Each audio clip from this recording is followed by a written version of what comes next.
I think people can hear us having a coherent conversation as we are at the moment.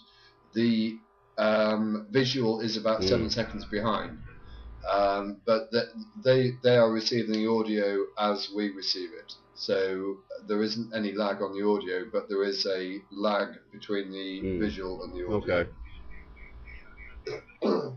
Yeah, as someone says, yes, as far as it can be coherent with me. Okay. I'm going to try to see if there's any questions in the panel. There we go. Yes, please do, because I can't speak anymore. Have I heard the new Death Clock album yet? No, my son is the big Death Clock fan.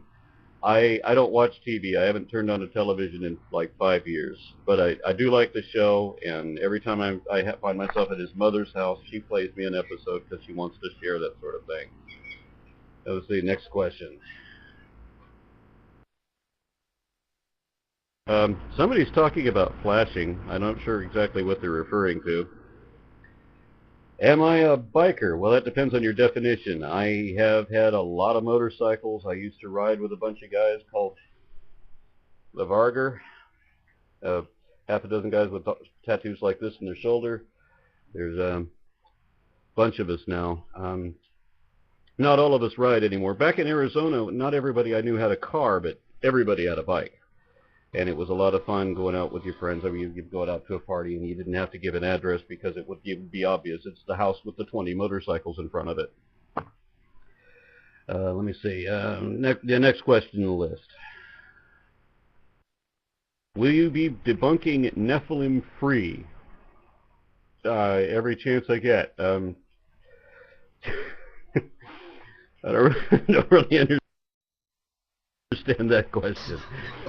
Am I going to make any formal videos on the matter? I don't have any plans to. I made a challenge for the creationist community to cough up whoever they think is their champion, and I'd like to see if they can do that, because I've gotten a lot of people that tell me, you know, I shouldn't be debating any of these people, and then people that I know personally say, well, you know, that person doesn't represent real creationism.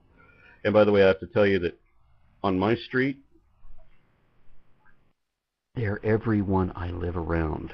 Okay? All my neighbors.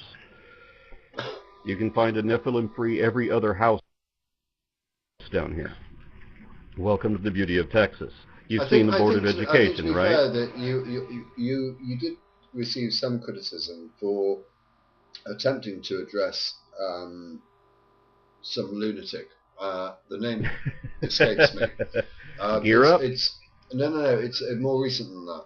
Oh, the taxi driver. Yeah. And even you eventually, I think it was at the third video, you actually ran out of patience and said, I'm not bothering with you anymore.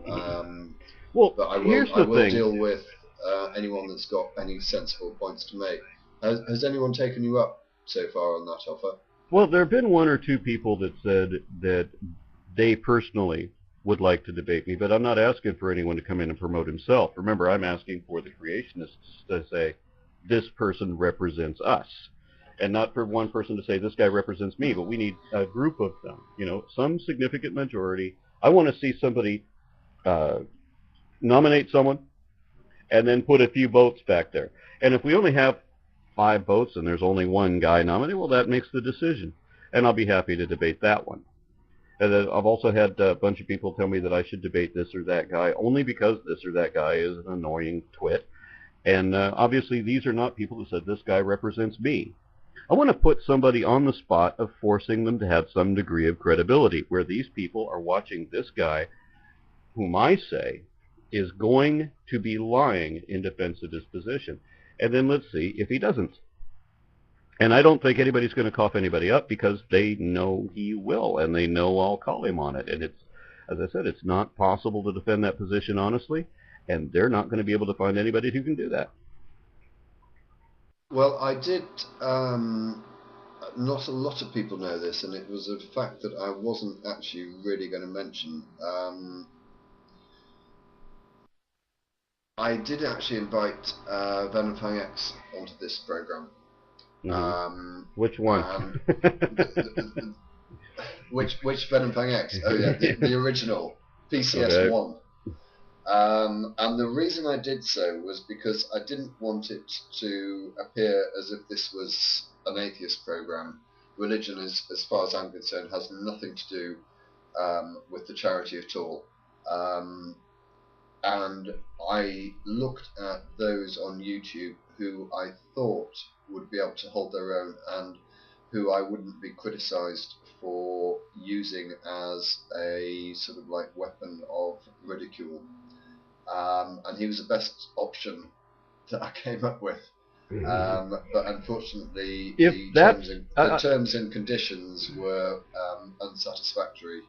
And so I'm not going to go into detail about it, but he was willing to do so, but only on certain conditions, which I was not prepared to meet. But I think that is the difficulty. I mean, whatever else you say about him, PCS1 is, in my view, reasonably intelligent. I think he has a higher than average IQ. I think he's relatively eloquent. I think he can 5 minutes his case, but Grand Canyon. It's absolute fucking bullshit. That's the problem. No, there's no intelligence here. We have somebody with, the issue is, I don't think it's his intelligence is even relevant. The issue is his scruples. Like every other creationist televangelist, he's out to make a buck and screw somebody over in the process. They are exactly the same people as you would buy an old used car from. There's no distinction, no level of credibility whatsoever. That's one of the things I'm trying to demonstrate. Well, you're not going to find any argument with me. Damn it, I'll have to go somewhere else. Okay. Yeah.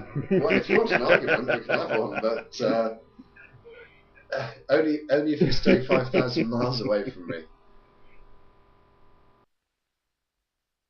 Yeah. Back to the chat. I'm sorry. I'm being asked to try and.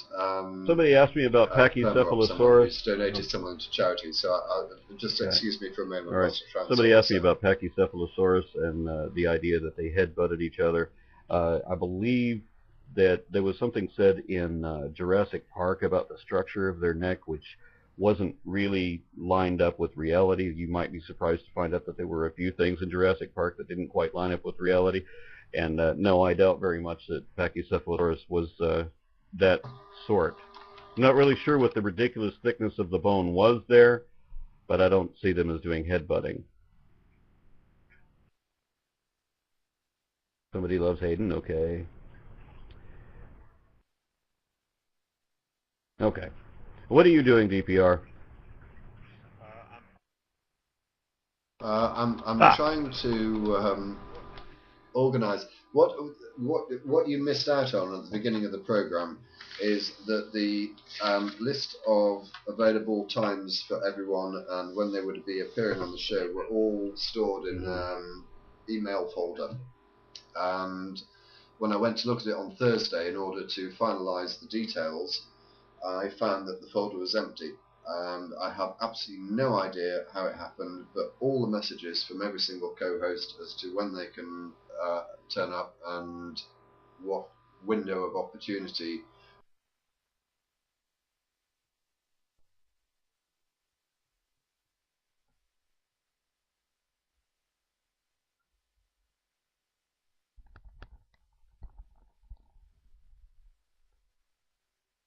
have a fondness of candles, and if they were into heavy metal music, and did they like anything medieval? So if you were a Dungeons and Dragons nerd, you're out. I'm sorry, this is 1980s. If you're listening to the most. What about Harry Potter? I don't even want to get Harry Potter yet. I'm going to get there. All right. Okay, well, you momentarily. But I got to tell you about this. You keep on ranting. I'll be able to hear what you say. All right. I'll pick up on that story in just a moment when DPR gets back. Harry Potter is the devil. Let's see. You like Zappa by any chance? I do some. Let's see. I tell you what, Zappa had a member in his band who played Judas Iscariot in the original the movie for Jesus Christ Superstar. The guy who played Judas I thought was wonderful. I actually had an opportunity to play Judas myself. when the University of Texas at El Paso 20 years ago was going to try to do a musical. It didn't happen because they couldn't find enough people that could sing. But I remember they grabbed me because they wanted somebody that looked like the Judas Priest Judas, or they wanted somebody to look like Judas Priest to do Judas. And so they grabbed me and they said, do you know anything about this part? And I remember singing that whole song. No, I won't do it right now because I'm sitting in the backyard, as I said, in the suburbs, and I'm not going to make a hell of a lot of noise. But yeah, I was very fond of that character in that movie, of the part that he played, the way that it was represented, and the guy that played it, I thought, did a very good job, and I was surprised to see him playing with Frank Zappa right after that. Jesus can't. I don't even want to get started on that. Dream Theater? No idea. You'd have to explain that one to me. Okay. Always look on the bright side of death. Oh, if you haven't seen Jesus Christ Superstar, he was a slender black man, and I don't remember any other way that I can distinguish him. I don't remember how he stood out in the movie, but how you would know him from the band, I'm not sure. I was never huge into Zappa. I've only seen a few videos, listened to a few tunes. I know people look like Dimebag Darrell and Lemmy, and yeah, that's the people I hang with, and they've always kind of been that way. All right, now DPR, let me know when you're ready to continue this. Sorry, would continue. Oh, I was telling you about those people in San Antonio. I'm sorry. Yeah. Yeah. I can continue now. I'm sorry. I didn't mean to be disrespectful. Okay, Chris Poland. I don't know him either. I've been kind of out of mainstream media for a while. Like I said, I haven't turned on a television in 5 years, and I feel a lot smarter because of it. I'm likewise. I find television to be utterly banal. Yes. And I think the greatest cure for any illness is to lie in bed and watch daytime television.